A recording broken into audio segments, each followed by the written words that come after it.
इनको बस खिलाओ। सुमित्रा की दो बहू थी और बेचारी सुमित्रा अपनी दोनों बहुओं के बीच में फंसी रहती। कैसे? आइए देखते हैं। माँ, परसों शर्मा अंकल के घर में पार्टी है। मैं सोच रही हूँ क्यों ना आज शॉपिंग कर ली जाए। पार्टी? कैसी पार्टी बहू? और तुझे किसने बता दिया कि उनके घर में परसों पार्टी है? माँ, इनविटेशन कार्ड आया है। परसों शर्मा अंकल के पोते का जन्मदिन है। उन्होंने पूरी सोसाइटी को इनवाइट किया है। सच में आपको तो कुछ पता ही नहीं रहता। अब आप तो जानती है ना कि शर्मा अंकल कितने अमीर हैं, उनकी पार्टी में कितने बड़े बड़े लोग आएंगे।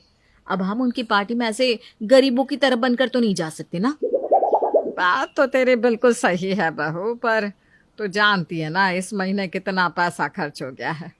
इस महीने घर में फ्रिज और वॉशिंग मशीन भी आई है। अब और खर्च मत कर। इतनी सारी साड़ियाँ तुम्हारे पास रखी है, वही पहन लेना। इस तरह से सुमित्रा बहाने देकर वहां से चली जाती है। बेचारी दीपाली, जिसे शॉपिंग का बहुत शौक था, उसका शौक रखा का रखा रह जाता है। कुछ देर बाद दीपाली अपनी देवरानी अंकिता के साथ रसोई में खाना बना रही होती है और उससे अपना दुख शेयर करती है। अब तुम ही बताओ अंकिता, हम इतनी बड़ी पार्टी में इस तरह से बनकर जाएंगे, नॉर्मल लोगों की तरह? क्या दीदी, आजकल की पार्टी में कौन इतना सज धज के जाता है। जितने सिंपल बने रहो उतने अच्छे लगते हैं और क्लासी भी।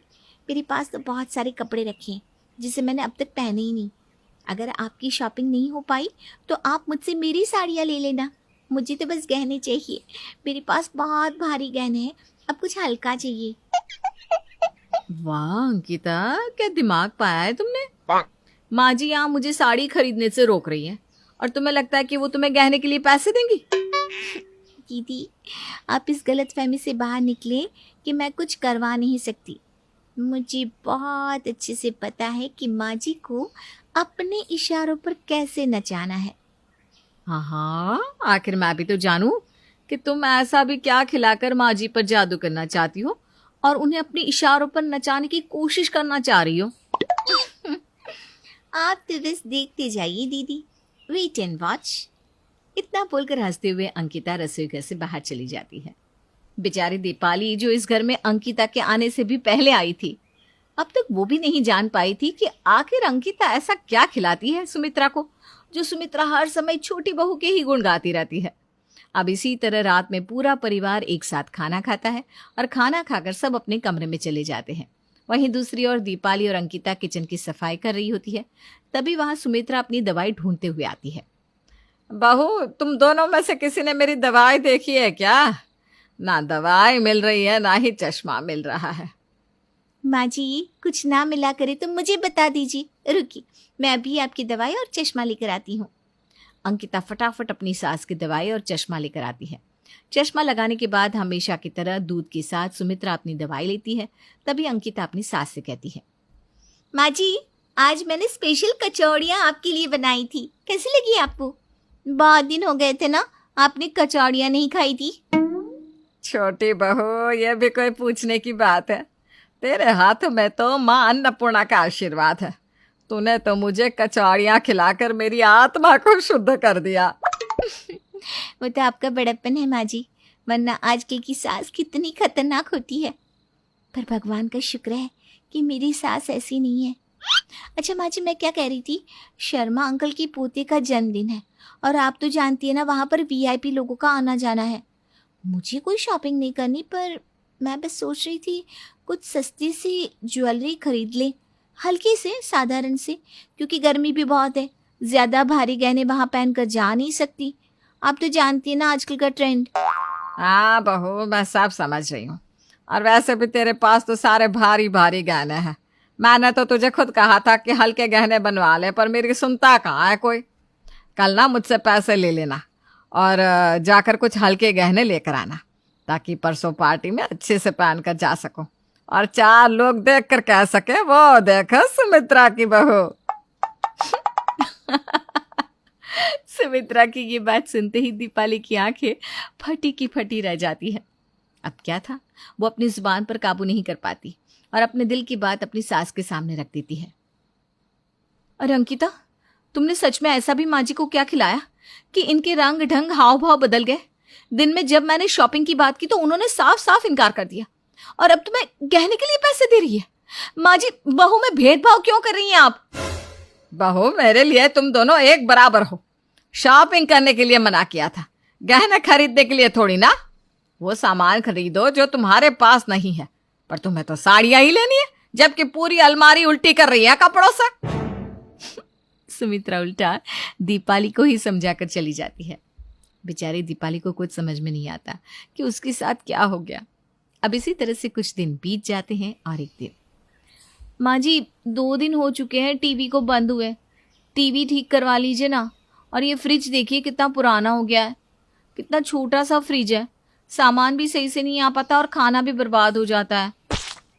बहू, तू तो जब अपना मुंह खोलती है खर्च की ही बात करती है। पर मैंने अब कौन सी खर्च की बात कर दी माँ जी? मैं तो बस सच बोल रही हूँ, सच में खाना बर्बाद हो जाता है। बेचारी दीपाली हमेशा की तरह बोल ही रही होती है कि सुमित्रा दीपाली की बातों को अनसुना कर वहां से चली जाती है। जिसके बाद दीपाली भी अपनी देवरानी की तरह दिमाग लगाती है, क्योंकि अब दीपाली भी समझ चुकी थी कि सास को बस में कैसे करना है। ऐसे नहीं मानने वाली मेरी सास, जब तक उनकी मनपसंद चीज उनके मुंह में ना ठूस दूं। माँ जी, अब मुझे भी पता चल चुका है कि आपको कैसे खुश रखना है। बस आपको कुछ खिला दूं ताकि मेरी बात आप मान जाओ। अब क्या था, दीपाली भी अंकिता की तरह अपनी सास के लिए उसकी फेवरेट इडली बनाती है, जिसे खाने के बाद सुमित्रा की खुशी का ठिकाना नहीं रहता। बहू, तुझे ना अपनी खुद की दुकान खोल लेनी चाहिए। तेरे हाथों में तो जादू है। मुझे नहीं लगता कि हमारे पूरे मोहल्ले में तुझसे अच्छा इडली कोई बनाना जानता होगा। वैसे इडली का सारा सामान रखा है ना, मुझे कल नाश्ते में भी यही देना।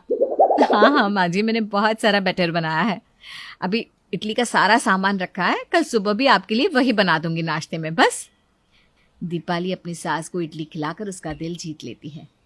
पर ये क्या, अगली सुबह जब बेचारी सुमित्रा खाने के टेबल पर इडली का इंतजार कर रही होती है, तभी दीपाली छोटा सा मुंह बनाकर आती है और अपनी सास से कहती है, माँ जी माफ करना, पर सांभर और इडली खराब हो गई। फ्रिज में जगह ही नहीं थी ना, कहाँ रखती इडली बनाने का सामान। अगर आप फ्रिज ले आती तो इतनी दिक्कत ना होती। टीवी भी बंद पड़ा है, पूरा दिन आप बोर होती रहती है। मेरा क्या है, मैं तो फोन से भी खुश हूँ। मुझे तो आपकी चिंता होती है, लगता है आप पर शनि भारी है। अरे बहू, कुछ भी बोलती है। मुझ पर आज तक शनिदेव भारी नहीं पड़े। अरे फ्रिज का क्या है, मैं अभी अपने बेटों से कहती हूँ, अभी के अभी घर में फ्रिज आ जाएगा। इस फ्रिज की वजह से और नुकसान नहीं झेल सकती मैं।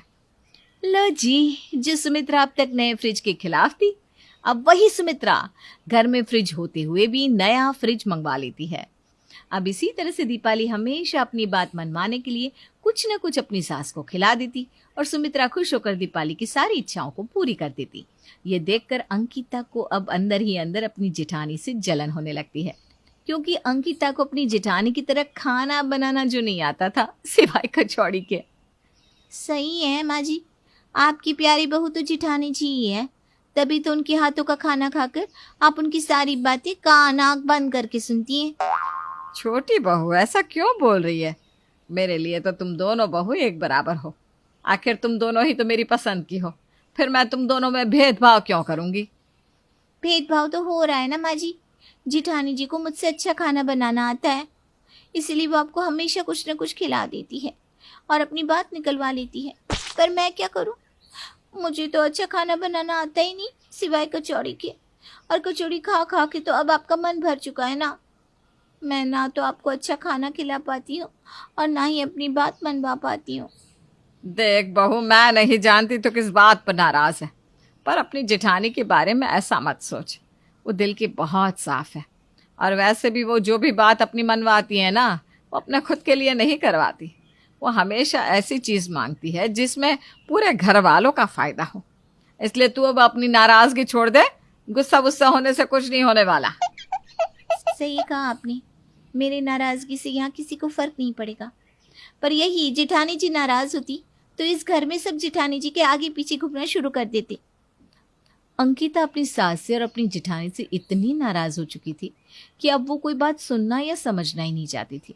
कुछ भी बात होती, अंकिता उस बात का गलत मतलब निकाल लेती, जिस वजह से अब दोनों देवरानी जेठानी के बीच में भी अक्सर लड़ाइयाँ होने लगती है।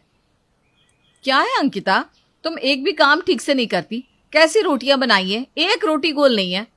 सही कहा भाभी आपने, मुझे थोड़ी ना कुछ आता है, सब कुछ तो आपको ही आता है, तभी तो माँ जी भी आप ही के गुण गाती है। मेरा तो इस घर में होना ना होना एक बराबर है।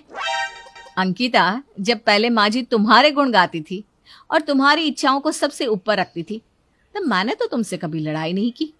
पर वही माँ जी अब जब मेरी दो बातें सुनने लगी है तो तुम्हें मुझसे जलन होने लगी। मुझे क्यों जलन होगी? अगर मुझे जलन होती तो माँ जी को कैसे खुश करना ये तरीका मैं आपको कभी ना बताती। जलती तो आप मुझसे हैं, तभी तो हमेशा माँ जी के लिए कुछ न कुछ अच्छा बनाती है और उन्हें मेरे खिलाफ भड़काती रहती है।